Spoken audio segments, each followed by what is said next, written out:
আমাকে তো আপনারা সবাই চেনেন এই চ্যানেলটির মাধ্যমে, আমার ছোট্ট একটা চ্যানেল। তো আমি আজ সোজা ভাষাতেই বলছি, আমি ডক্টর মৌমিতা দেবনাথ।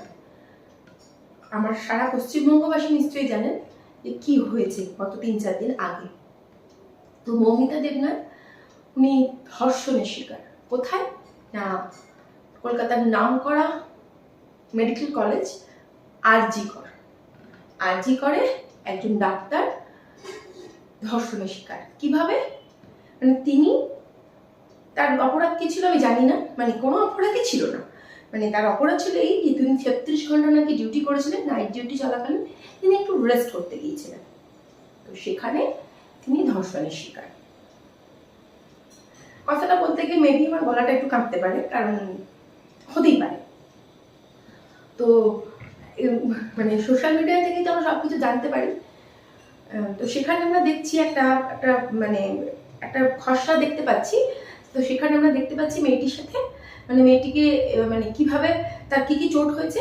তার 2 চোখ দিয়ে রক্ত বেরিয়েছে, তার ঠোঁট দিয়ে রক্ত বেরিয়েছে, তার পেটে ইনজিউরি, তার ডান হাতের মনে হয় রিং ফিঙ্গারটা মনে হয় ভেঙে গেছে, তার ভ্যাজাইনাতে দিয়ে রক্ত বেরিয়েছে, তার কলার বোন পিছনের কোনো হাড় ভেঙে গেছে, ভ্যাজাইনার আশেপাশে ক্লিপ আটকানো, তার মানে চুল, বেশ কিছু চুল মাটিতে পড়েছিল।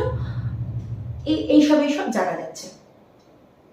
তো মানে এখানে কি বলবো, কিছু কিছু মানুষ এখন বলে উঠতেই পারে যে হাত জোর করছি, মানে দোহাই, হাত জোর করছি, এখানে প্লিজ বলতে আসবেন না যে মেয়েটি নিশ্চয়ই জামার ছোট পড়েছিল, নিশ্চয়ই এখানটা দেখা যাচ্ছিল, অথবা তার পেট দেখা যাচ্ছিল।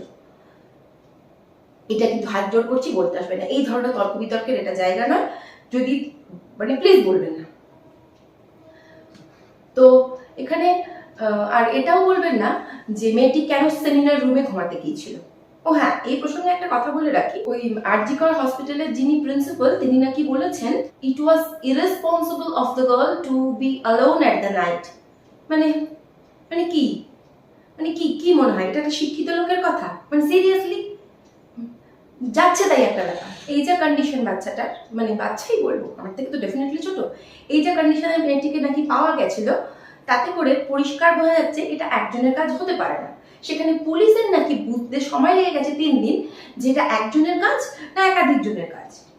এবং আরো কথা হচ্ছে যে প্রথমে তো হ্যাঁ প্রিন্সিপাল নাকি দেখে বলেছিলেন এটা মেবি আত্মহত্যা করেছে, এটা তাই মনে হয় দেখে। এখানে আমাদের মতন কিছু মানুষ বলতে পারে, ওই যে বললাম একটু আগে যে মেয়েটা নিশ্চয়ই মেয়েটার দোষ ছিল। বিশ্বাস করুন, ওই যে 2 বছরের মেয়েটাকে ল্যাবেন জুস খাওয়ার লোভ দেখিয়ে যে নিয়ে গিয়ে রেপ করে দেয় না, ওর মধ্যে কোনো বোধই থাকে না।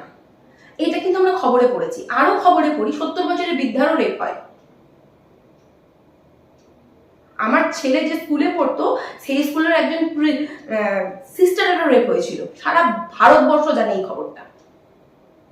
তাই হাত জোড় করছি, এতে করে না রেপিস্টরা মানে ভাবে যে তার মানে আমাদের কোনো দোষ নেই, ও আমাদের কোনো প্রভোগ করে ছোট ছোট জামা কাপড় পরে, মানে যারা পরে, যাদের কথা বলছি, প্রত্যেকটা মানুষের তার ইচ্ছা মতন বাঁচার অধিকার আছে।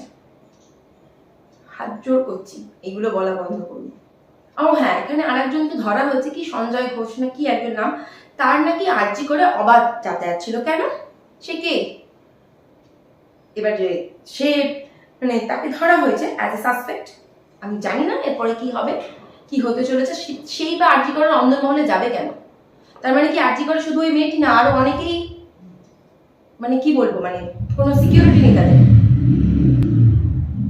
মানে কোনো সিকিউরিটি নেই তাদের, কোনোভাবেই মানে যা খুশি হয়ে যেতে পারে। আরজি কর কি মানে পৃথিবী কি মানে অন্য গ্রহ থেকে নিয়ে এসে আমাদের এখানে বসিয়ে দেওয়া কোনো কলেজ?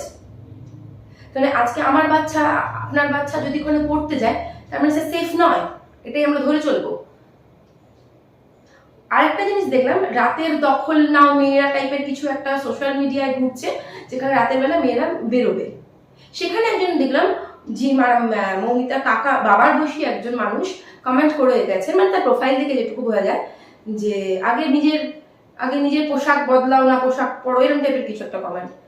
বললাম তো এই ধরনের মানুষের জন্যই আজকে ওই রেপিস্টগুলো ওপরে উঠতে পারে। এই হাত জোর করছি, এই ধরনের কমেন্ট করবেন না, মানে এই ধরনের কমেন্ট করা আপনারা বন্ধ করে দিন। আর আমি তীব্র প্রতিবাদ জানাই এই জিনিসটার। আর আমি চাই সর্বোচ্চ শাস্তি হোক যে বা যারা এই কাজটা করেছে। Thank you.